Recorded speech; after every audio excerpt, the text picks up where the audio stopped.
go ahead and get started. I know we'll have some other folks joining us, but I want to say thank you to everybody that's joined so far for this really exciting webinar. I'm Carol Schweiger, and I'm co-chair of the TRB committee that we call by number AP020, but our focus is on public transportation, innovation, and technology. And we are so fortunate today to have some fantastic speakers talk to us on a topic that is so very timely. And before I go into just a very, very short introduction, if I could ask everybody to please mute themselves, that'll help a lot, and keep your cameras turned off. That'll help us with the bandwidth. We've got a lot of people on the webinar, and that would be greatly appreciated. So real quickly, just a couple of housekeeping items. If you could keep your camera off and keep yourself muted. And by all means, if you have any questions at all, feel free to enter them in the chat pod. What we're going to do today is run through the presentations that we have first, and then we'll take questions, but don't hesitate putting a question in the chat pod before the presentations are done. So I'll remind people periodically to keep their cameras turned off and their mics muted as we go along. So just a very, very quick introduction for me, and then my co-chair Jean is going to help us wrap up at the end of the webinar. But I just wanted to say that very big thanks go to Jana Socher, who's going to moderate the session today from Chalmers University in Sweden. And I send big thanks to Jana because she was the one that recommended that we do this webinar. And it's such a timely topic. We are still in a situation where we have a lot of pilot projects, mobility as a service projects going on, but we don't have a lot of information about whether those have been successful or not. And also, we're at a situation right now where agencies are trying to determine their readiness to move forward with something, a tool like mobility as a service for their customers. And as I always say, it's not an app. It's a lot more than that. And I think you're going to learn a lot on the governance side today from our speakers. So I want to welcome everybody. I will be reminding people throughout about just keeping yourself muted and keeping your cameras turned off. And so I think with that, Jana, take it away. Oh, well, thank you, Carol. Here it is late evening. We've got 3 continents here, at least, on the, represented from the speakers and Carol and Jean. So it's good we could get coordinated. And it's my pleasure to moderate this webinar and to present the speakers. It was very easy for me to recommend both of these presentations for a webinar, as I was involved in the sidelines of both of these projects. So I had firsthand knowledge of them. So the first presentation is called Making Mobility as a Service Towards Governance Principles and Pathways by Goran Smith. And I will introduce him in a minute. But in his presentation, he will outline the schools of thought that influence MaaS development, the factors which drive and hinder MaaS developments, and how different governance activities have shaped MaaS developments in Sweden, Finland, and Australia thus far. It will conclude with principles and pathways with respect to implications for governance. And Dr. Goran Smith is a senior researcher at RISE Research Institutes of Sweden, where he studies how digital innovations can initiate, facilitate, and shape sustainability transitions. In particular, his research is focused on understanding what governments can do to pave the way for MaaS developments that contribute to making transportation systems less car-centric, a topic that he first explored in his 2020 doctoral thesis called Making Mobility as a Service Towards Governance Principles and Pathways, which analyzed MaaS developments in Sweden, Finland, and Australia. Goran also works as a regional developer at the region of West Sweden, Västra Götaland, where he is responsible for the MaaS strategy, and he holds an honorary senior principal research fellow position at the University of Sydney Business School. So that will be our first presentation. That will last about a half an hour. And then the second presentation, which also will be half an hour, is called Bridging the MaaS Implementation Gap, the Queensland Approach. And the presenters will be Paul Scott and Kate Mackay. They will present a review of the Queensland MaaS and Mobility Assessment Framework, which is a practical decision-making tool. It will describe the context and conditions for MaaS in Queensland, Australia, the challenge which precipitated the development and the assessment framework, the principles which underlie the framework, and describe the application and operation of the framework to delivering the Queensland MaaS vision. And a bit about the speakers. Kate Mackay leads the Australia Transport Planning practice for Mott MacDonald. Based in Brisbane, Queensland, she has over 20 years experience in strategic transport planning and market research. Kate has a track record in delivering innovative and creative solutions to transport planning and policy issues driven by data based on technical analyses and complemented by an understanding of how and why people travel. She has a reputation for designing highly effective quantitative and qualitative research, achieving high response rates, and delivering robust data.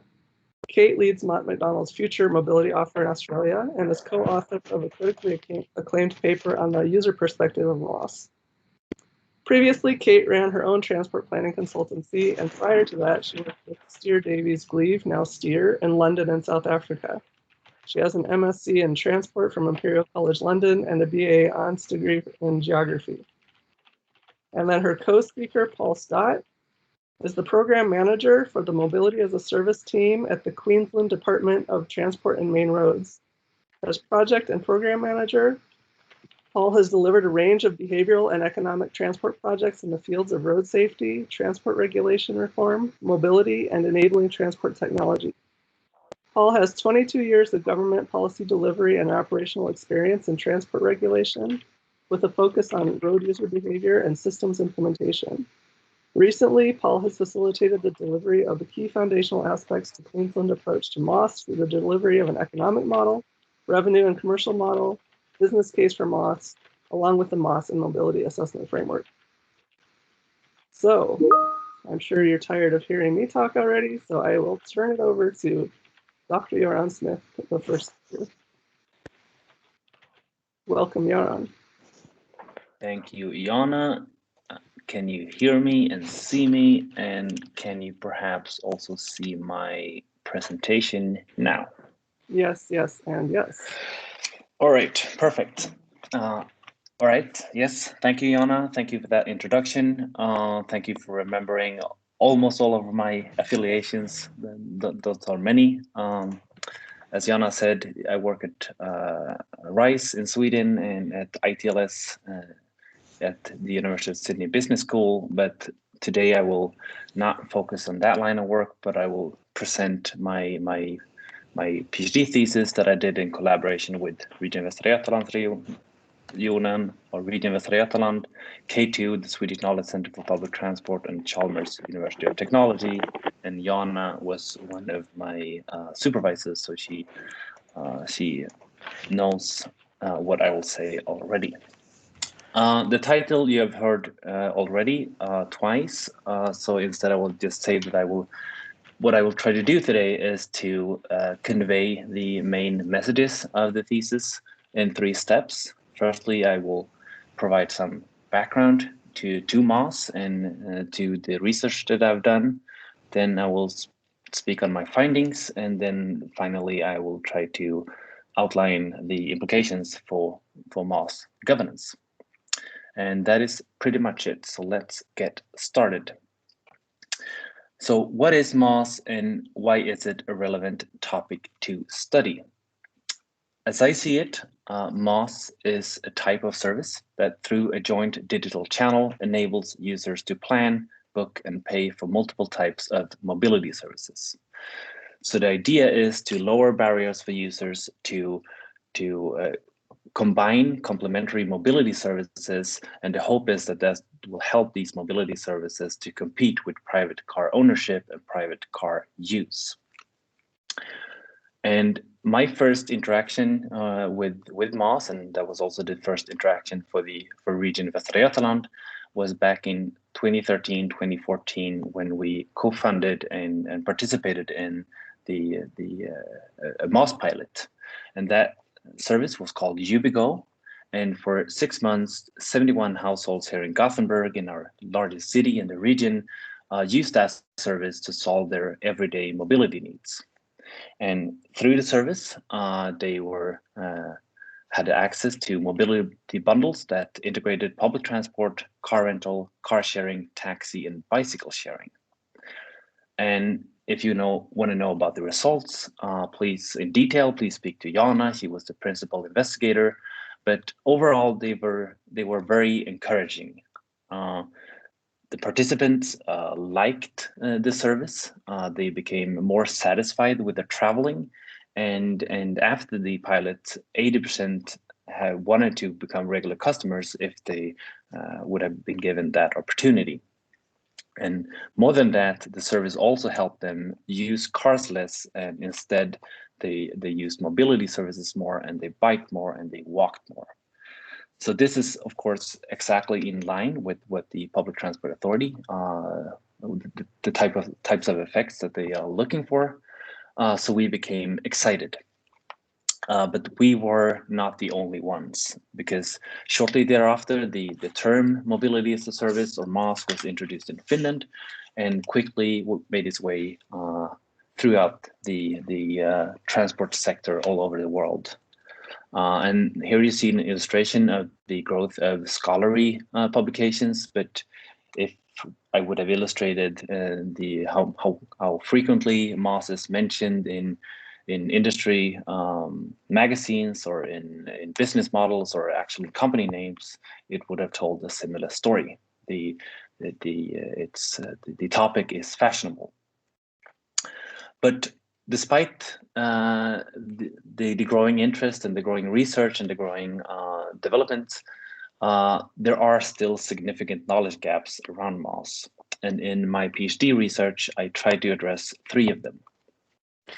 The first one concerns what effects actors involved in MaaS foresee that MaaS will have on personal mobility, because of course this will influence how they act, and in turn then influence the direction of MaaS developments.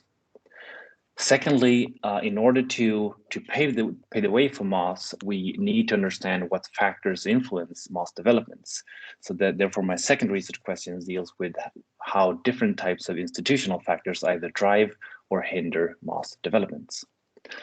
And then finally, the reason why we are here today, what have public sector actors done in relation to MaaS, and how have these activities shaped MaaS developments? And the overall aim was to devise a better understanding of how public actors can facilitate action in the early phases of MaaS developments, while also ensuring that MaaS in the long term contributes to making personal mobility more sustainable. And as Jana already mentioned, I approached these 3 research questions and the knowledge gaps through case studies in Sweden, Finland, and in New South Wales, Australia. And 3 of them were situated in Sweden. In them I was also involved as a civil servant for Region Västra Götaland. But in all these case studies, I mainly used observations, studies of policy documents, observations, questionnaires, some use data, and a few other types of information to understand what governance process were going on and how they influenced the developments. And for my PhD thesis, I brought together all the data and then analyzed it from informed by two types of literatures, collaborative innovation and sustainability transitions. And then I tried to process all that data in order to come up with answers to the three research questions. And the answers that I came up with, I will discuss now.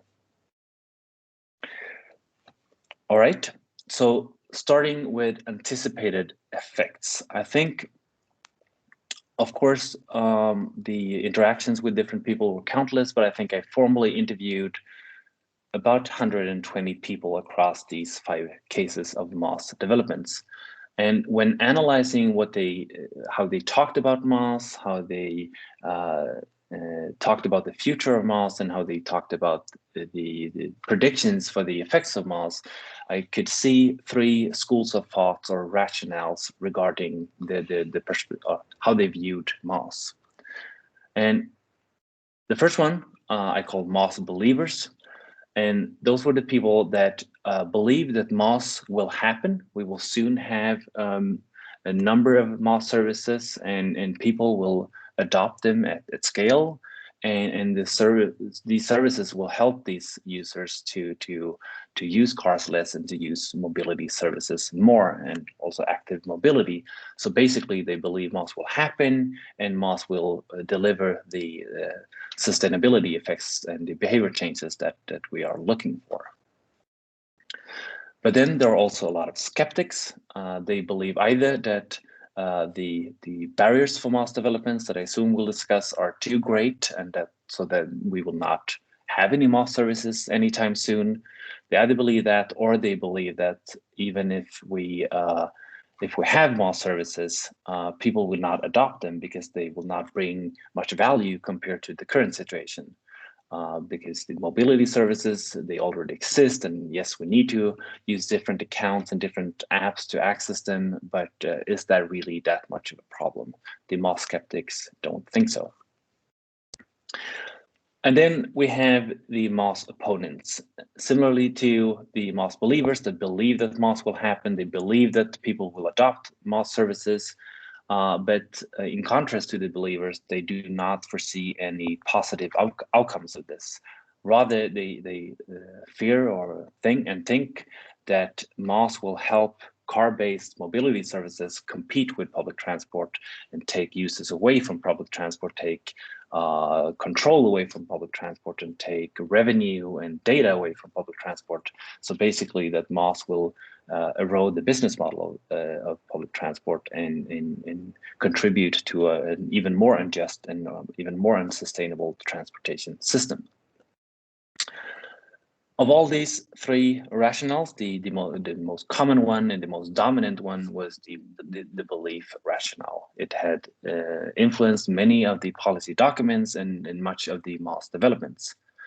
But still, the presence of the 2 other ones made it really difficult to rally all actors behind shared MaaS initiatives. And all of the 3 rationales are not based on much evidence. It's more or less speculation. So in order to pave the way for more informed views about the effects of MaaS and to make it easier to come up with shared MaaS initiatives and gather all actors behind them, we really need more data on the effects of MaaS. What effects can different types of MaaS services create for different types of users in different types of situations? In terms of institutional factors, I first need to mention how the introduction of MaaS is bound to change the actor ecosystem behind mobility services, because in the current situation in most places around the world, public transport providers and other mobility service providers act more or less separately. They are in charge of their own product, they develop them, and they deliver them to users, but of course they have interactions with each other, but they don't really collaborate that much. But if MaaS is to happen, we need two new roles. One is the role that brings together and compiles the data and offerings from all the different mobility service providers. I call that one MaaS integrator. And then someone needs to bundle that data and those offerings into services that they sell to users. And I call that MaaS operator. And there has been, and there still is, a huge debate on what actors should adopt these roles. Should it be public? Should it be private? Should it be local, national, or even international? Should it be one? Should it be several? But either way, the introduction of them is bound to change the logics and the collaboration patterns and the roles of the other actors. And if you take that into account, and also technology providers, local context, the societal changes at large, then it's quite easy to come up with quite a large number of factors that influence MaaS developments. And this is what I did in my PhD using an analytical framework that I developed together with Jana and a few other researchers in Sweden. And just to mention a few of the factors that were at play in Sweden, Finland, and in New South Wales, Australia. At the macro level, so the larger societal level, the digitalization trend is really paving the way for MaaS. We have increasingly connected vehicles. We have a lot more data and information. People walk around with more and more advanced smartphones in their pockets, and this really create opportunities for new types of services, new types of business models, such as MaaS. But then we have legislation that is not really adapted to this new situation. We have quite limited views of what public transport is in terms of legislation. We have quite limited views on what the public transport authority can do. And we have quite limited views on how public and private actors can collaborate in terms of long-term innovation processes. And this really makes it difficult, for instance, for public transport authorities to know what they are allowed to do and what they should do in relation to MaaS. At the meso level, which concerns the actors at regional and local scales, there is, among many actors, a worry of being left behind, because they think that whether they like it or not, MaaS is the future model for mobility or for transport. And if they don't jump on the bandwagon, they might be left out and become dated real quick. So even though they might not be that excited about MaaS, that is an incentive to participate or engage in MaaS developments. But at the same time, MaaS brings together a lot of different actors from very different realities, from different sectors with different logics, different objectives, and different languages even. And that makes it really difficult to establish inter-organizational trust and to develop business models that are viable for all these actors. At the micro level, which focuses on the users, there is the situation, at least in larger cities, is that we have more and more mobility services from different providers, and it is increasingly difficult to understand all of them, to find all of them, and to compare them. So there is a need for new tools that help users with that. But at the same time, if you can afford to have a car and maybe even have a car, then that is a great product that will solve most of your mobility needs, and that is really difficult to compete with. So we can see here there are a lot of factors at play at many different levels, and that means, of course, that many different types of innovation is needed to make mobility as a service happen. And we can also see that MaaS is not a technological problem, MaaS is not a policy problem, but MaaS is not a business model problem. Unfortunately, it is all of that. So then we need many different actors engaging in MaaS and addressing MaaS developments. And as we shall see, we have that at least in Sweden, Finland, and in New South Wales, Australia, the three contexts that I have studied. But there are also quite many differences between them. In Sweden, public transport authorities have really been involved and active and front seat since the very beginning, since that first MaaS pilot that I mentioned in the beginning of the presentation. And that has led to a large focus on how MaaS can contribute to the goals of public transport. They have goals of growing in terms of the number of trips and also in terms of market size. And the discussion is focused around that. How can MaaS contribute to that in order to make the transportation system more sustainable? And there has been a lot of activity since that pilot. We have had a lot of discussion forums. We have had many more pilots. There has been a lot of research. And we have seen developments such as internal strategies on MaaS, internal preparation for MaaS services. But still, the general view among the interviewees that I spoke with was that this is paving the way for MaaS. This approach is indeed helping MaaS developments, but at a much slower pace than what is indicated in the strategy documents, and more focused on incremental improvements than disruptive, and more on exploring opportunities than actually acting on them. And today we have a situation, as Carol mentioned in the beginning, that we don't really have. We have a lot of pilots, but we don't have any permanent and commercial and large-scale MaaS services in Sweden. In Finland, the public transport authorities have not been as involved as in Sweden. Instead, the public sector approach has been led by the Ministry of Transport and Communications, and the MaaS developments in Finland has really been tightly coupled with another process that they are leading, which is the ongoing deregulation and reform of transport. And the stated goal for that, or objective of that reform process, is to revolutionize transport, and that has then also become the goal of the MaaS developments. In contrast to Sweden, there is less talk about ecological sustainability, but more focus on reducing unnecessary spending on transport and to create business opportunities for Finnish firms. And they have seen legislation change, which is very tightly coupled with MaaS. I'm sure many of you have heard about their new transport code. But they also, as in Sweden, have a lot of discussion forums, a lot of pilots, a lot of funding for MaaS activities.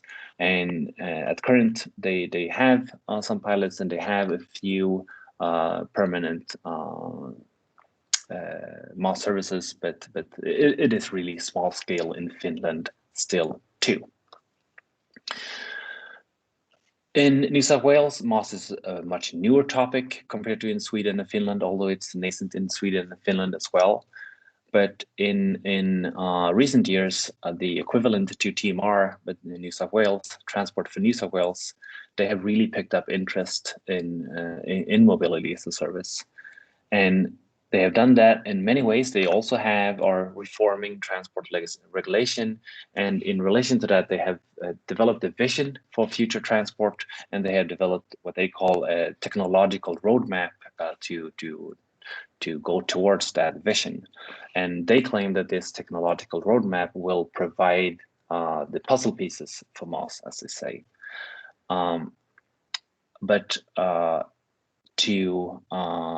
As of currently have discussed many MaaS pilots, but as far as I know, they have not really commenced. Instead, in New South Wales, they've only had one MaaS pilot, which was research-driven, and in which Transport for New South Wales was not really involved. So some while some discuss their approach as step by step and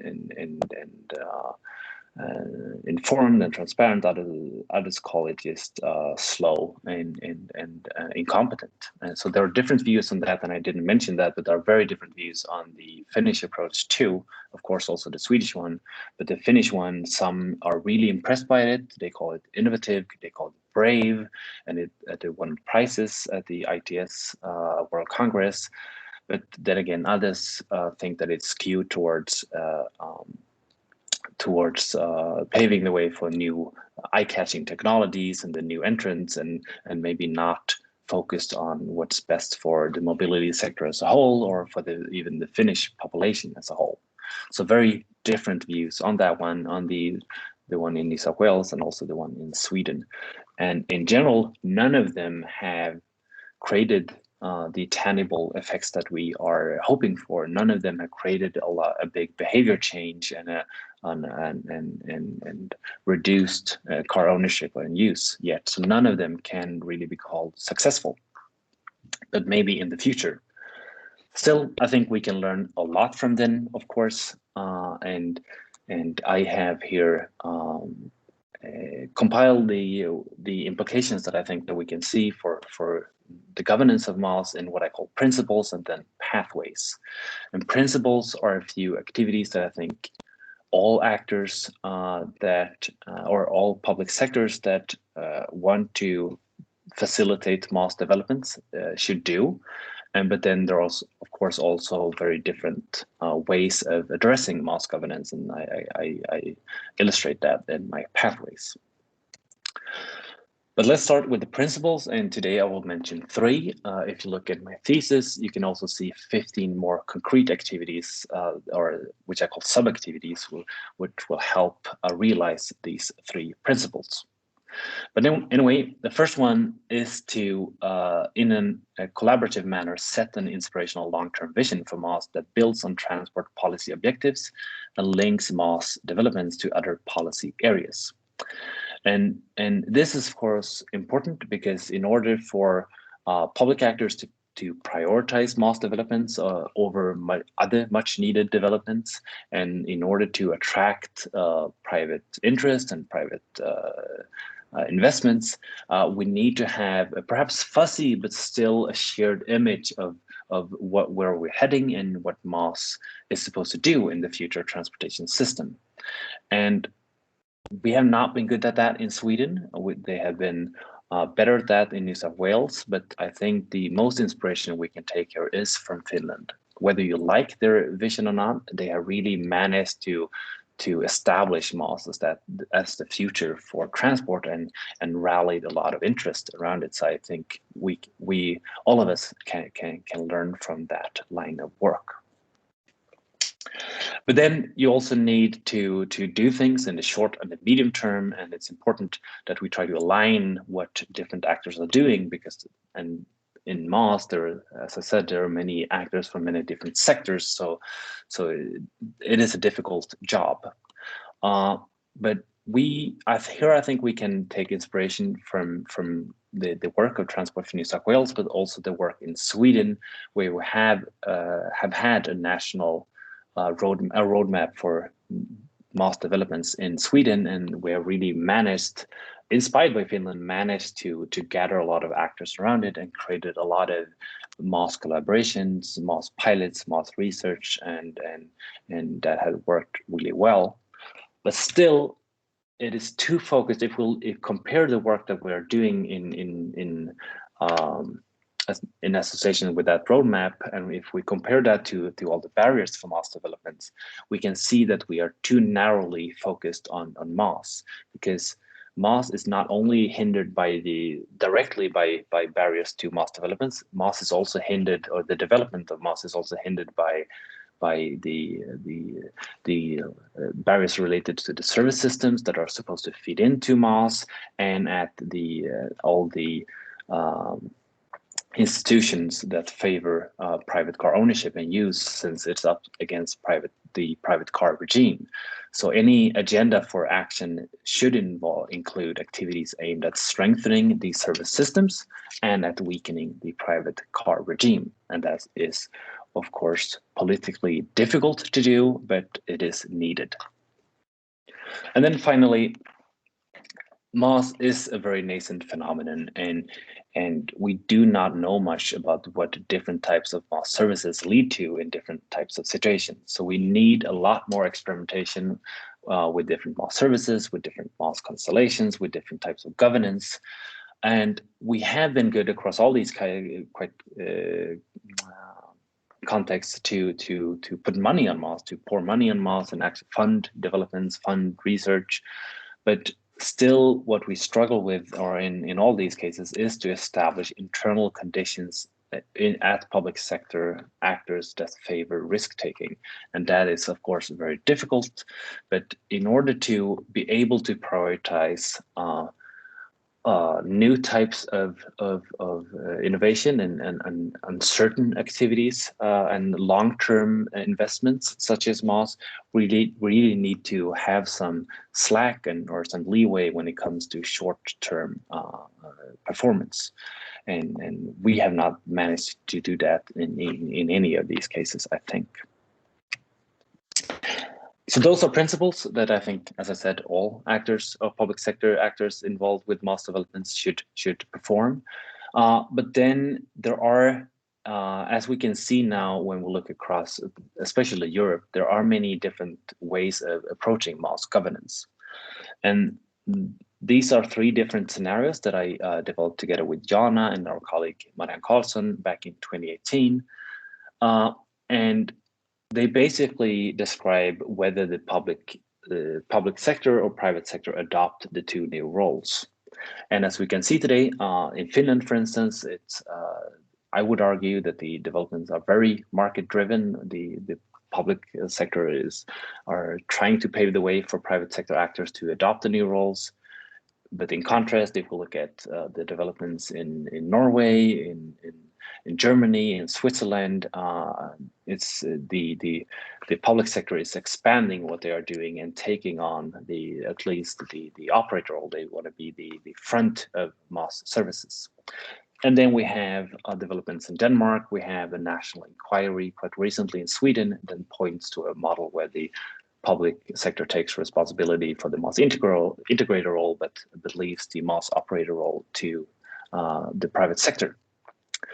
So I think these scenarios have been quite useful to discuss those different approaches, but still a big problem with it that I find is that it only focuses on the system when we have MaaS, when we are supposed to operate MaaS and people use it, but it doesn't just say anything about the process of getting there.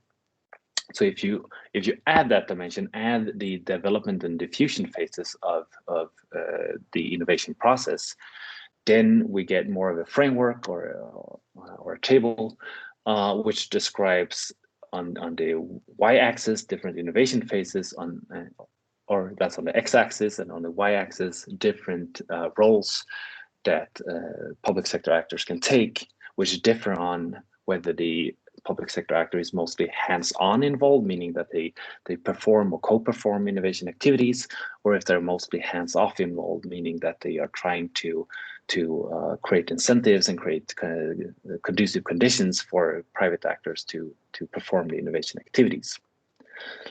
And via this framework, you can describe different pathways that are maybe closer to the truth compared to if you look at only the three scenarios. For instance, if we look at region Västra Götaland, we are aiming towards a model where we, in the use phase, only do not have our own MaaS service, at least not in the initial phases, but instead feeds our data and tickets for public transport to external MaaS services. So then we would be very hands-off involved. But still, in order to get there, we think that we need to, in addition to the hands-off role, also be very much hands-on involved, especially in the early development phases, where we think that there's a big active role for us to take, but also in the diffusion phases. So here we get a pathway where we in the beginning are both hands-on and hands-off involved, but increasingly less hands-on and only hands-off as MaaS progresses. And yes, I will. Thank you, Jonna. And if you look at this framework, then you can identify many other pathways, and of course, we don't really know which one is better in what situation, which one create what effects. But I hope that this framework will help discuss different pathways, and I'm quite optimistic that the situation we have now, where, as I said, different countries are progressing in different directions, and we also have more and more tangible and concrete examples of MaaS. I think in the not so distant future, we will know a lot more about the effects of MaaS and also the effects of different MaaS governance pathways. And that was my wrapping up, Jonna. I would just say that the thesis is available, and you can Google it, or you can use this link. And if you want to discuss it with me or something else around MaaS, please get in contact with me either through email or via LinkedIn or via some other way. Thank you so much for listening. Thank you, Goran. And now we will jump to the future. We will jump to where it's already Friday in Australia, and we will listen to a presentation from Paul and Kate about a practical example of how public sector can address MaaS and approach MaaS. So please, Paul and Kate. Thanks very much. I think Kate's going to share your screen. Kate? Yes, coming up, Paul. Thanks very much for that, Goran. That was a really informative presentation. Obviously, we've taken much time reading through your thesis here in Queensland and understanding, and you'll see in their presentation the approach. Look, I'd also like to really thank Carol and Jean and Jana for your efforts here arranging the webinar, of course, and Jana being part of this work that we're going to approach here today and have a chat about.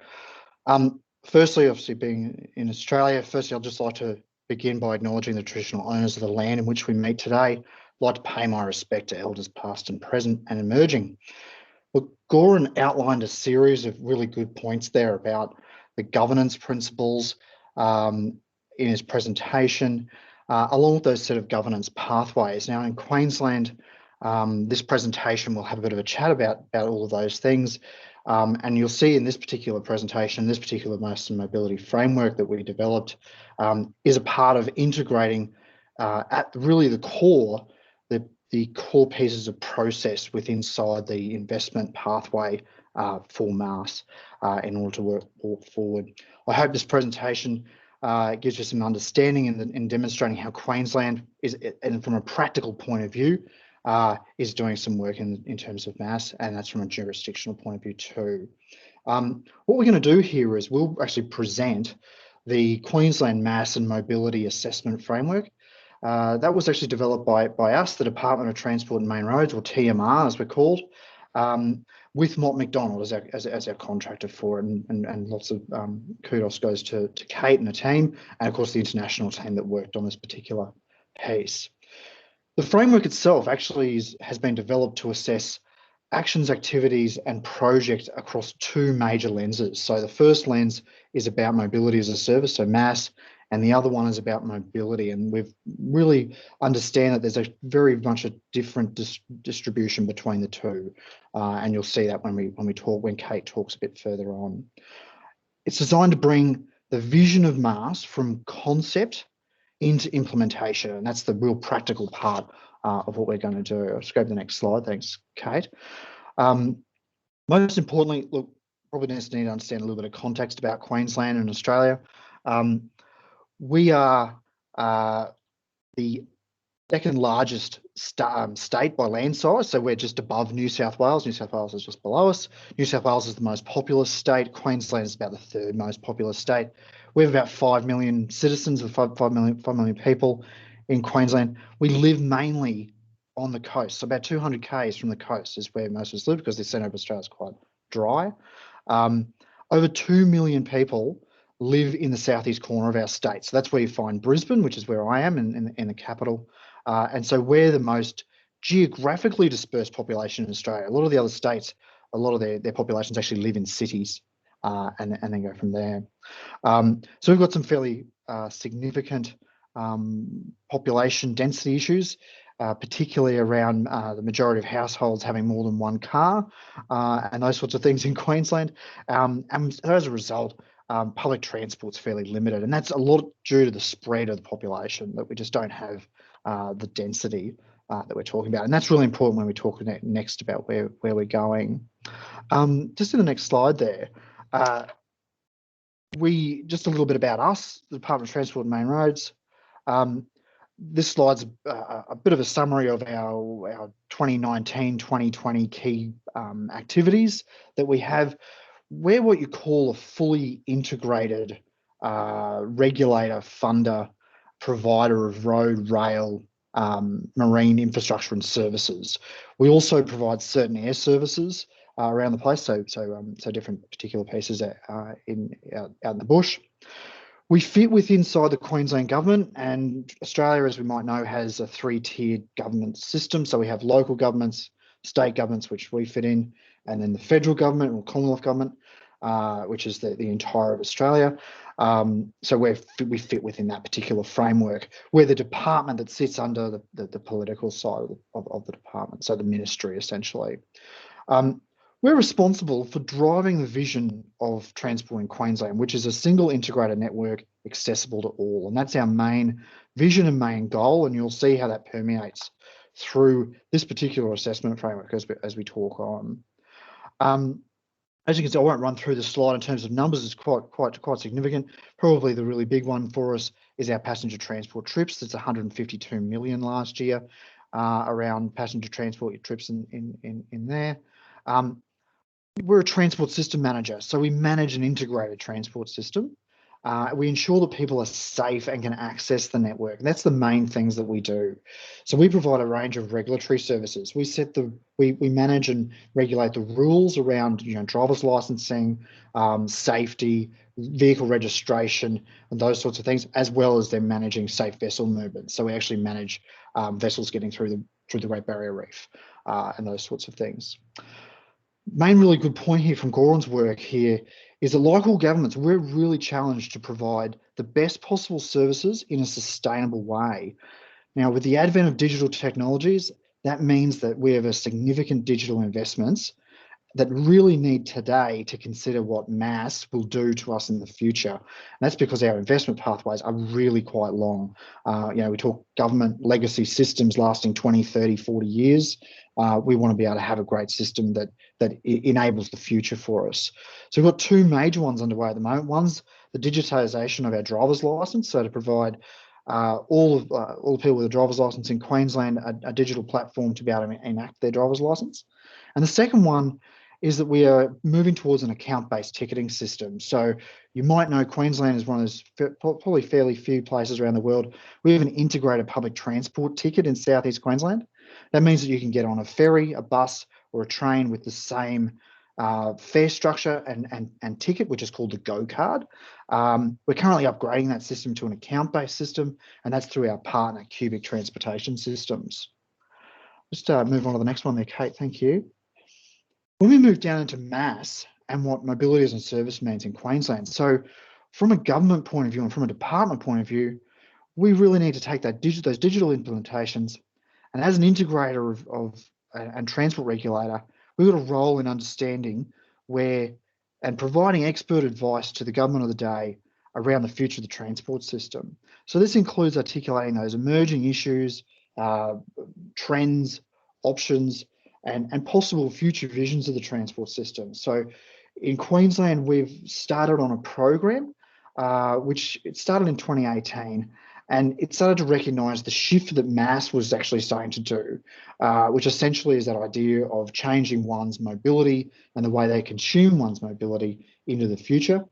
We set up a very small team. I'm part of that team as the program manager. It's a multi-year investigation program, and we created an implementation roadmap, which essentially was a concept implementation, and we talked about pilots and proofs of concepts and those sorts of things.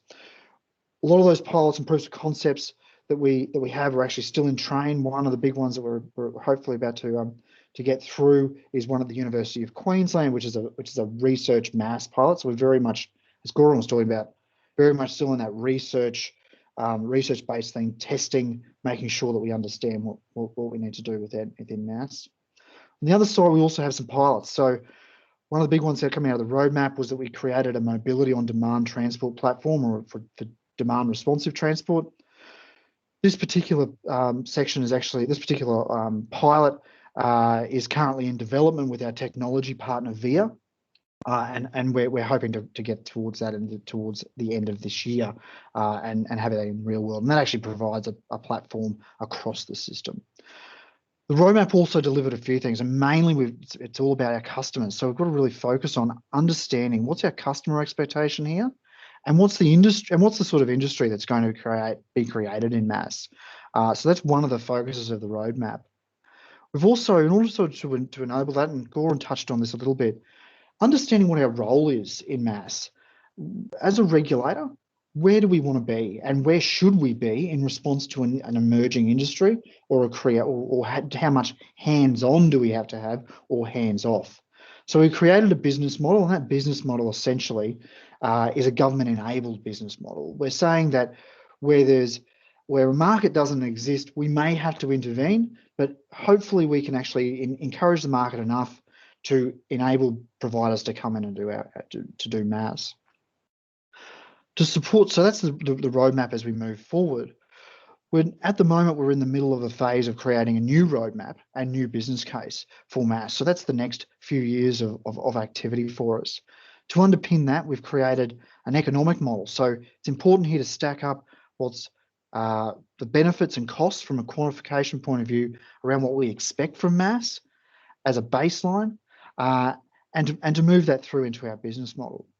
And the other key part that we've also done is created a revenue and commercial model for those potential MaaS operators that actually choose to come in to our business and consume the PT ticket.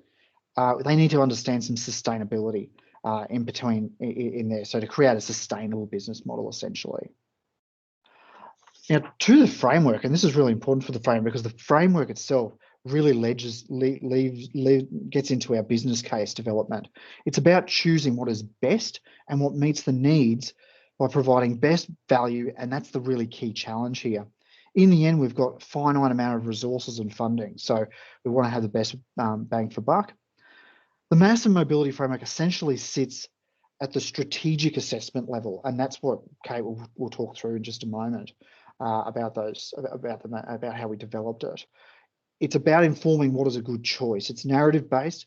It draws together both the vision and objectives that we've determined for MaaS, as well as the academic literature, because we need to be on the edge of where we're moving to for MaaS. The resulting tool is a tool that people can use, hopefully with fairly limited knowledge of MaaS and mobility concepts, but be able to assess their projects inside the business and towards the vision of MaaS and what we are importantly doing. Now, importantly, we're actually using this today. We've used it for our business case. Our MaaS and Mobility Future Mobility Board is using this to assess projects. And of course, we're any industry that comes to us, we're also using this as a lens for that. Look, I'll now hand over to Kate. Kate's going to talk you through the development of the framework. Thanks, Kate. Thanks, Paul. I think the camera should be on. See me there? Yes, you're right. Brilliant. Okay, just get my screen set up. Fantastic. Well, I'd just like to reiterate Paul's thanks for us being here today, and a big thanks to Jana, to Carol, and to Jean for inviting us, and very privileged to be presenting alongside Goran as well. So to start at the beginning for the framework, we knew that TMR had a practical need for a decision-making tool to enable them to keep momentum in moving towards their MaaS vision. But I guess the question was, what should that tool look like? So shortly after we started working with Paul and his team, we posed a question to them. And the question you can see, this action activity project should be considered for investment because. And how do you answer that question?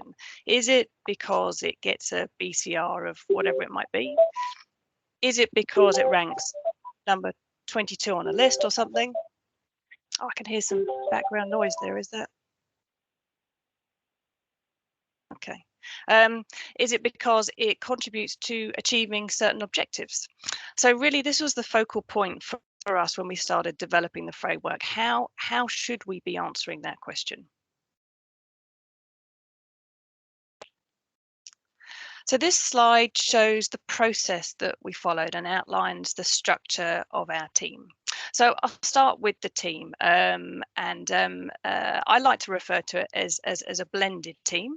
So it was led, as Paul said, by the TMR Program Management Office for Mobility as a Service, and there was also input from other areas across TMR into that overall project team. And then we had the Mott MacDonald team, and that core team was myself, based in Brisbane, with some others, and also some other key people in New Zealand and some others in the UK, some of whom I think are on the call today. Very much a team effort across Mott MacDonald. We also had what we called an internal challenge team. So this was a group of people who we consider specialists in the mobility as a service space. And as the name suggests, they reviewed the work as we went along. And last, but absolutely not least, we were really fortunate to be joined by 4 people that I certainly consider global experts in mobility as a service, and many of them will be familiar names to you, I'm sure. So we had Glenn Lyons, who is Professor of Future Mobility for Mott MacDonald and the University of the West of England. We had David Hencher, who is the founder and director of ITLS at the University of Sydney. We had Jana Soshaw, who's moderating today, a senior researcher at Chalmers University of Technology in Sweden.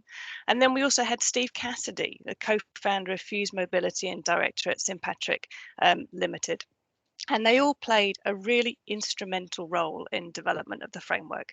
So as I say, it was a highly collaborative team, but it was also a highly collaborative process. And you can see that in the right-hand side. Almost 50% of the process was testing and refinement, so it was very iterative. So the project started in March last year and we finished in June of last year.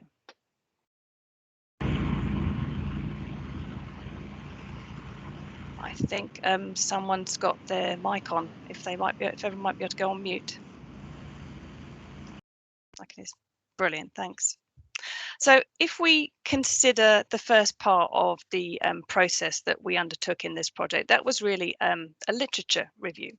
So we started with a long list of literature, and as you would expect, we used focal questions to reduce and refine this down to a list of shortlisted documents. And the findings from the lit review were absolutely used to shape the rest of the study. I'm sure, as most of you will know, and as Goran has pointed out, MaaS, is still a very new term in our lexicon. And whilst, as Goran's graph showed, the body of literature is growing, there still really isn't a huge volume of literature around, and it's a really rapidly evolving body of literature and thought. So even for those of us who work in this space quite regularly, we recognize that it's always worth doing a review of the literature that's out there. And of course, the context for the literature review was very much the vision and the aims of TMR for MaaS and for their transport network in general. So there were various insights that came from the literature review that I thought I'd just outline for you because they're instrumental in shaping the assessment framework. So first of all, as I'm sure many of you will know, there is still no globally agreed definition of mobility as a service or of mobility. And in fact, as you can already tell from hearing an Australian talk and someone from Europe, we don't even pronounce it the same. And when we look at MaaS and mobility and we try and unpick those, what you find is that they can actually be used interchangeably as terms. So for one person, what MaaS means, mobility means, and for another, what mobility means, MaaS means. And whilst for some that could be perceived as a weakness, for us, we saw it as an opportunity. With TMR being so advanced in this space, it was an opportunity to set the agenda and define how they could or they should be used. The second point to come out of it is to do with maturity. So our original commission for this work, we were asked to produce a MaaS and mobility maturity framework. But we actually moved away from that during the course of the study, partly due to findings from the literature review, which in the first instance indicated that there really is no clear structure yet for a maturity or a readiness structure. And whilst there's various indexes which have been developed, particularly about cities and mobility, there's nothing off the shelf that we could have used. And allied to that, our experts really did caution about developing a maturity framework, not least because defining a one and for all mature, kind of fully grown end state for the whole of Queensland in mobility as a service was really not considered desirable or even achievable. And finally, to the last point on that slide, as Paul alluded to earlier, there is no one-size-fits-all approach to a MaaS business model either.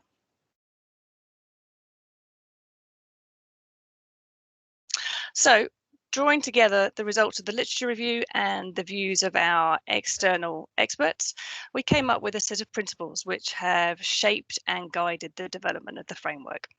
And as you can see on the right-hand side, the big one, be wary of false precision. And this was a comment that came from all our experts.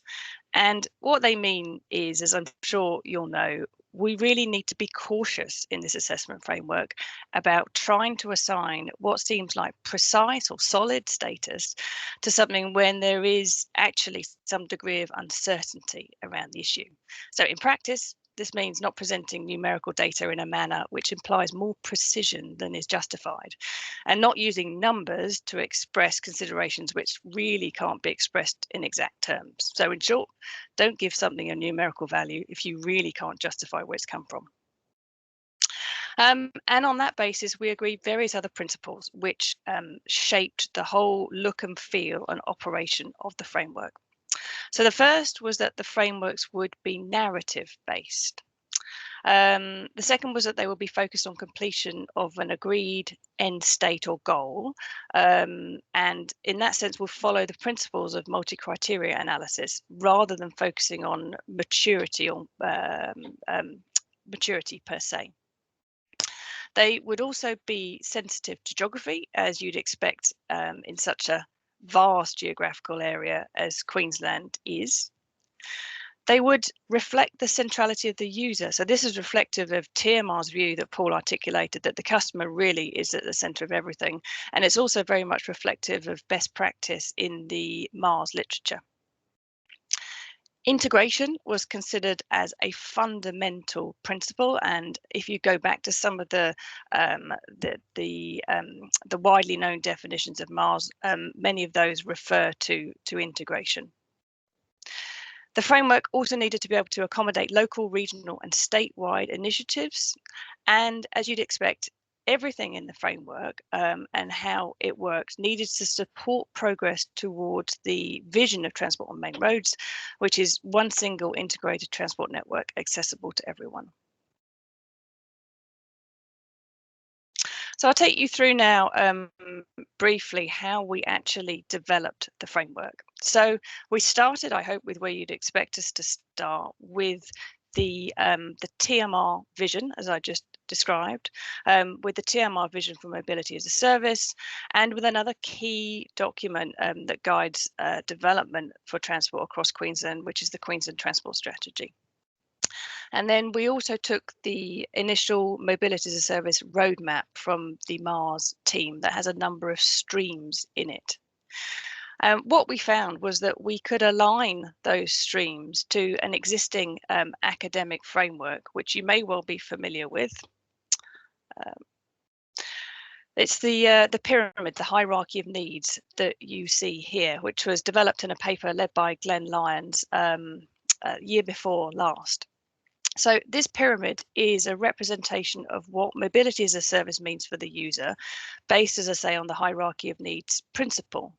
It captures the principle that MaaS is the mobility system beyond the private car. And I'm sure many of you will be familiar with this model.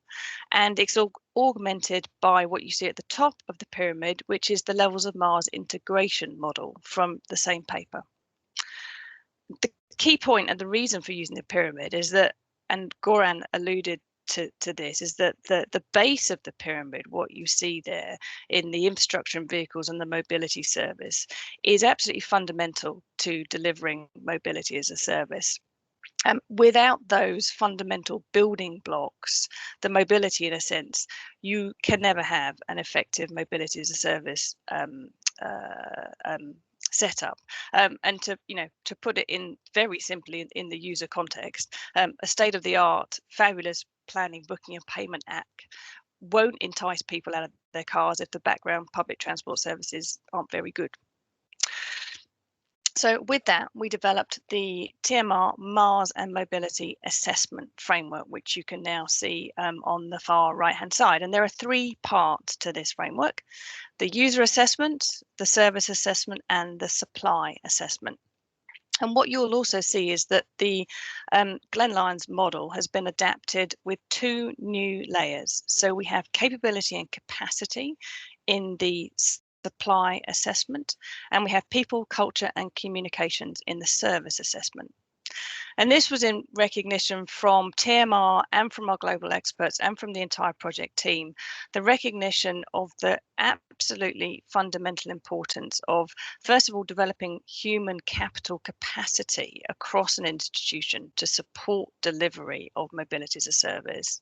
And then also the fundamental need to involve people in the community, stakeholders at all levels, in the development of effective mobility as a service solutions. So what you see on this slide is the way that the framework is designed to work. Very simply, you take your action, your activity, or your project, and effectively you push it through the 3 assessments that make up the framework.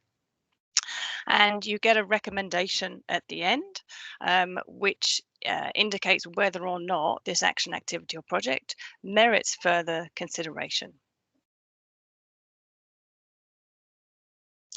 So, as we mentioned earlier, one of the principles that we adopted in the framework is that it's narrative based, and that flows into how you complete the framework as well as the conversation which overlays it.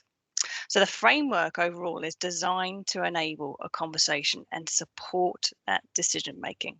So it starts with a question, which is, what is the action, activity, or project all about? What's it intending to achieve? Who will be involved? Does it pass the sifting questions for initial consideration? And there are 8 sifting questions that we have in that initial section. And they're related to whether the action, activity, or project will contribute to TMR strategic vision, to the vision for MaaS, to the extent to which it will enable integration with the approaches being adopted in other states, the extent to which it will support Queensland's MaaS future, and the extent to which external engagement and support has already been achieved. If the action, activity, project doesn't pass those sifting questions, it's not really appropriate to move on to do the rest of the framework assessment, but it also highlights areas where perhaps there is a need for refinement in the project, and perhaps that could be done and then it could be retested. So then you move on to the first part of the framework, which is the mobility integration. So this is the user assessment. And in this, you ask the question, in this locality, what is the user experience of the mobility system beyond the private car? And then that gives the answer to the next question, which is on what layers in the framework should we be focusing our efforts in this locality? And this is really important because across Queensland, there are very different levels of public transport, very different options for people, particularly if they don't want to use their car. So the first stage is to understand that baseline travel experience of the area that we want to develop a project in. And you then move forward into the enabling environment and the mobility ecosystem assessment framework, and you look to answer similar questions. So how much does the action, activity or project contribute towards the goal of that layer? And finally, you finish with an assessment summary, which is designed to be printed out and taken into meetings for discussion and further decision making. So I'll quickly run through the various parts of the framework, just recognizing time is ticking on. So to start with the user assessment. So as I say, this is all about considering in this location, what's the current user travel experience? So what we do is we take a basket of real journeys for different types of users and data from the Queensland Household Travel Survey. And with that, we assess the experience of the users in that area in each of the layers that you can see here. So the overall assessment of the level of integration in that locality is made, and then finally an assessment made of the cognitive effort involved by people in that locality relying on the mobility system beyond the private car. And we just use some emojis to give that. So what this user assessment gives you at the beginning is an indication of which layers in the hierarchy of needs pyramid are perhaps not as established or developed as they need to be, and so where efforts need to be focused when considering your MaaS and mobility projects. And then we move into the enabling environment and the mobility ecosystem assessments. They don't need to be done in any particular order, but it is essential that you do the user assessment first because you need those results to understand the results from these assessments. So for each assessment, there's a number of layers, 4 in the enabling environment and 3 in the mobility ecosystem. And for each layer, we have a defined goal. So if you look at the transaction layer, for instance, the goal for that layer is an efficient and effective transaction model from customer through to transport service provider. So what we're doing in the framework is assessing to what extent each action, activity or project is expected to contribute to that goal. And the way we facilitate that appraisal is by identifying a number of attributes for each layer, which is what you can see in the right-hand column. So the attributes are considered indicators of progress towards success in the layer, and they're based on issues relevant to the Queensland context. Some are considered more important than others towards delivering the goal. And when they're put together, that gives us our overall assessment. So the framework itself exists in an Excel spreadsheet, and here is a snapshot of how it looks in the Excel spreadsheet. The important thing to note is that for both the enabling environment and the mobility ecosystem, you undertake a qualitative assessment first and then a quantitative assessment. So bearing in mind that potential accusation of false precision that was raised by our academic experts, we deliberately separate out the qualitative from the quantitative. So each project is assessed qualitatively first. The information is then transferred to another tab in the spreadsheet, and then you do your quantitative assessment. And for those who do prefer quantitative assessment, you do end up with a spider diagram, which shows the extent to which the action will contribute to achieving the goals of the layers in that assessment. So finally, once you've worked through your action, activity or project through the 3 assessments, you are presented with a results summary page, in fact 3 pages. And the design of this is based on the appraisal summary tables that are used in the UK transport appraisal. So the first is a description of the action, activity project and how it responded to the various sifting questions and to the 3 assessments. And this gives you your instant idea of whether it's worth continuing with or not. The second page is a supporting page where it shows your detailed response to the assessment. And the third page captures anything that couldn't be captured in the framework. And we have a process for doing that in the spreadsheet using something that we call a parking lot. And just round off by saying that one of the things that we realized when we were developing the framework and testing actions, activities and projects in it was that the very process of testing those those measures allowed you to refine, to reflect on where they were effective and where they maybe weren't as effective, and refine the projects, and then take them back through and assess them to get them more effective and more efficient at delivering the TMR vision. So Paul, I shall hand back to you at this point for the last slide. If you Thanks, could Kate. So, wrap up sorry, really Anna. quickly, please.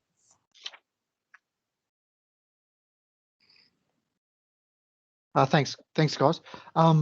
So just to wrap up really briefly, we've obviously got some really key lessons learned here, and they're just on the screen there. So that virtual collaboration globally has been really great for this particular piece of work, and really big thanks to everybody that's been involved on this. The blending of academia and practice is something that, from a government point of view, is obviously really important. It's the next sort of step that we move through, and how we bring this stuff into practice is important. User focus, as we mentioned, really important here for this. The narrative versus the numbers, I won't go into that because, I mean, Kate's really hit that home, because that's really been really important for this. And of course, that project refinement's been really important. How we're using this is really important too. It's the application of it that's really important for us here. So that project assessment, finalisation of the roadmap and the vision has been great. Look, really big thanks to the guys for putting this on today. And back to you, Jana. Oh, thanks so much. Is my microphone on? Yes, okay. There were so many messages popping up, it was covering the icons.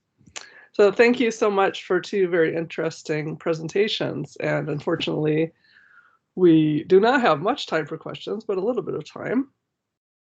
So just one question that just came in, since Paul and Kate were just talking. Do you have any more detail about how the framework is being implemented at the moment, and how it's shaping the MaaS roadmap? So how is it actually being used now that it's been implemented? Yeah, sure. So I'll jump onto that one. So at the moment, we're in the middle of actually developing a business case for the next phase of activities. So we actually use the roadmap for developing the options, and the framework for developing the options that we're putting into the business case. So those initial options are a set of different projects actually all put together. And we did that on an options level for the sake of that. We've also used this particular item for a series of different other projects that we've been doing. We actually put our smart ticketing process through the process for it too. It is in use today, which is great. Really, in terms of the business case, it really starts to provide some good narrative assessment as to what does this option do and where could this option go into the future, and even that qualitative or narrative voice about, well, you know, this option here or this particular project isn't as good as what we should do into the future, and we shouldn't pick that particular option. So very much that strategic assessment phase. Oh, thanks so much. And then let's jump over to Goran. There was a question about asking more specifically about what regulatory changes have been made or are being made in each of these contexts that you've discussed. And maybe Paul can jump in there as well if you've had any regulatory changes happening in your part of Australia. Yes, thank you, Jana, and thank you, Kate and Paul, for a very interesting presentation and a very promising assessment framework. I think that will really help you, and if others are able to use it or similar versions of it, that will help us as well. Regarding legislatory changes or regulatory, in Sweden, we haven't really had that many thus far. We have a national inquiry that deals with what they call a national ticketing system, and the implementation of that, if it happens, or if it happens in the form that the inquiry proposes, that would mean that we are looking at the public-private scenario in Sweden, that all public transport authorities would be forced to enable external actors to sell their tickets, all of their tickets. But we don't know yet if that will happen or not. So we haven't really, on a national level at least, we haven't really had that type of significant changes. They have had that in Finland. They have what they call the transport code, and of course I will not be able to describe it in detail. We do that in some of our papers. But one thing that is for MaaS development that is has a lot of influence is that it requires all, not only public mobility providers, but all mobility service providers in Finland to enable external actors to resell their products. So all mobility service providers that would like to want to operate in Finland has to do that, and then of course that forces them to become part of MaaS systems. In New South Wales, there are many things ongoing, and one of the things that I'm not really sure about how it influences MaaS, and maybe you can speak on that, Paul or Kate, is that because I think you have a similar movement to more and more flexible bus contracts or public transport contracts in general, where there is a move away from stating exactly what public transport operators should do, and instead give some freedom where they can innovate and maybe introduce new types of solutions such as MaaS. We haven't really seen the full effects of that, more than that they'll bring in a lot of autonomous shuttles in New South Wales. But maybe you have seen something in Queensland, Paul, and I'm not sure if that is true in your case as well. Yeah, so probably one really notable piece of or MaaS in New South Wales would be the demand responsive transport trial they put in place down at the ponds, which essentially is an innovative mobility solution to enable on-demand transport to go from people's houses or close to people's houses into a hub or a high frequency metro system. Essentially, is what the situation is there. From a regulatory point of view, obviously we probably will appreciate there's a varying degrees of regulatory reform that could happen in this space, and the very act of not actually acting from a regulator point of view is actually regulation in itself in some instances. So what we're actually seeing in particularly coming out of New South Wales are things around data and standards, because a lot of when we talk about the MaaS integrator, it's the data that's going to be really, really important in order to have that in a consistent and standardized form for it to be ingested and then dealt with into the future. Certainly our next roadmap that we're proposing to government is really focused on putting in place the foundational pieces to allow operators to come in, but also bearing in mind that potentially in Queensland we won't. So a lot of the stuff that we're working on is about the standards and those sorts of things. We've done a regulatory review of our law books, and to be quite honest, there's not a lot of change that really needs to happen except for some principles-based stuff in there if they were to choose to change the law books. We in Queensland are a little bit interesting because we have a bus contracting system that is also based on what we call market entry restrictions. So that basically gives bus operators first right and rights over a particular area and restricts competition between others. So we've got a little bit of reform to go on there now. The consequence sometimes of that is that bus operators just run their miles and that's it. They don't innovate. But certainly there's a big movement towards understanding how we get those bus operators more as partners and providing services that are much more innovative. Yeah.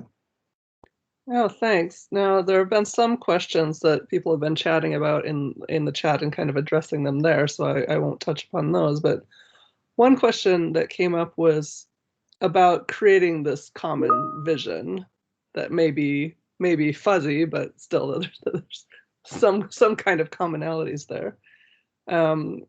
How does one go about that, and what should it even entail? What kind of things can be in this vision? Do you want me to speak on that, Paul, or do you want to speak on that? Oh yeah, Kate? Goran, yeah, please, yeah, if you can, yeah. then I wish I had an answer. But but no, I think they,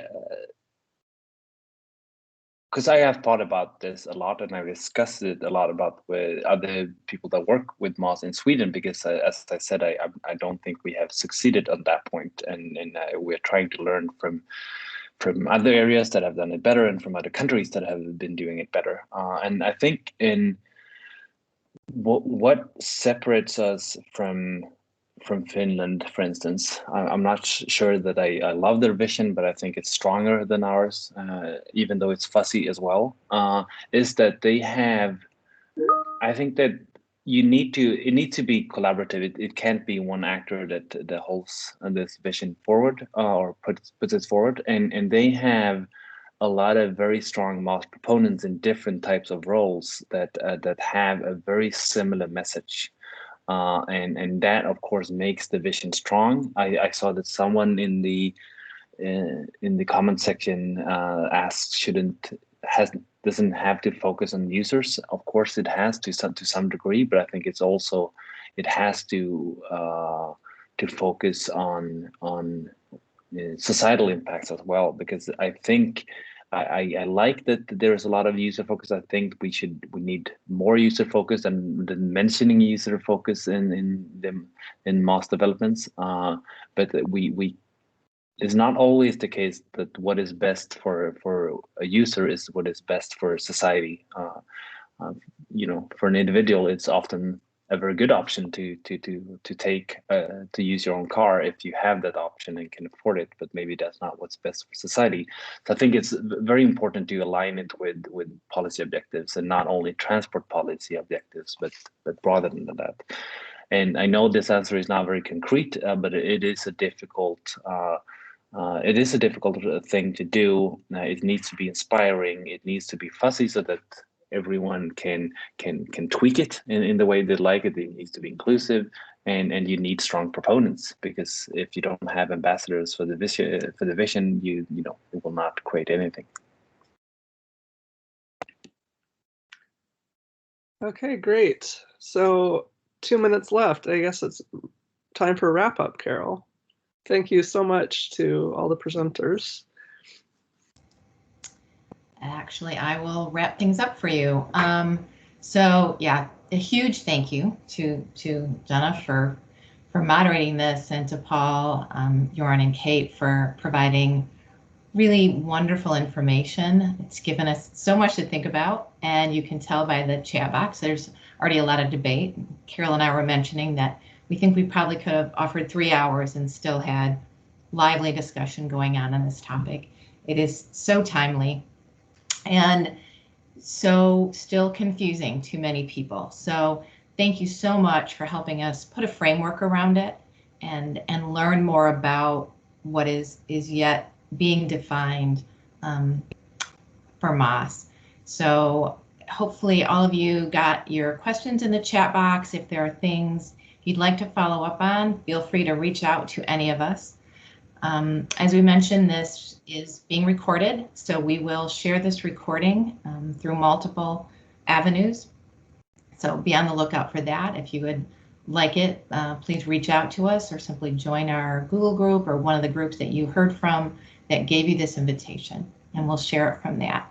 So with that, Carol and I both thank you very much for participating, for joining in, and we will in the future host some more webinars on current topics. So please join our LinkedIn group or become a friend of AP020, and we will invite you to future presentations. So with that, I'll give you all the rest of your evening or morning, as the case may be. Thank you very much.